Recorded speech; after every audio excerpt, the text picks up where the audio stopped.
Menteri Keuangan Purbaya Yudi Sadewa menyoroti tingginya dana pemerintah yang masih mengendap di perbankan. Ia menilai fenomena tersebut ironis karena negara justru harus membayar bunga atas uang yang tidak segera digunakan untuk kegiatan ekonomi, sementara perekonomian nasional tengah menghadapi tekanan. Menurut Purbaya, setiap rupiah dalam anggaran negara sejatinya mengandung komponen utang.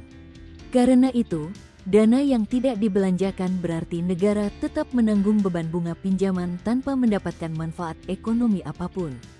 Ia mengingatkan bahwa uang yang menganggur di bank sama artinya dengan potensi pertumbuhan yang terhenti. Hingga Agustus tahun 2025, total dana pemerintah yang masih tersimpan di perbankan tercatat mencapai Rp653,3 triliun. Dari jumlah tersebut, Rp399 triliun merupakan milik pemerintah pusat, terdiri atas giro Rp168,5 triliun, tabungan Rp2,4 triliun, dan deposito Rp228,1 triliun.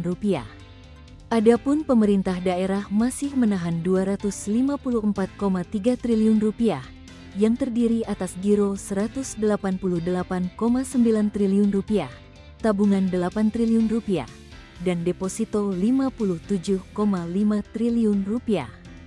Purbaya memperkirakan, bunga yang harus ditanggung negara atas dana yang belum dimanfaatkan itu bisa mencapai 6% per tahun. Kondisi ini dinilai mengganggu efisiensi fiskal dan mempersempit ruang pembiayaan untuk program prioritas, seperti pembangunan infrastruktur dan perlindungan sosial. Ia menekankan bahwa percepatan belanja pemerintah, baik di tingkat pusat maupun daerah, menjadi kunci menjaga daya dorong ekonomi.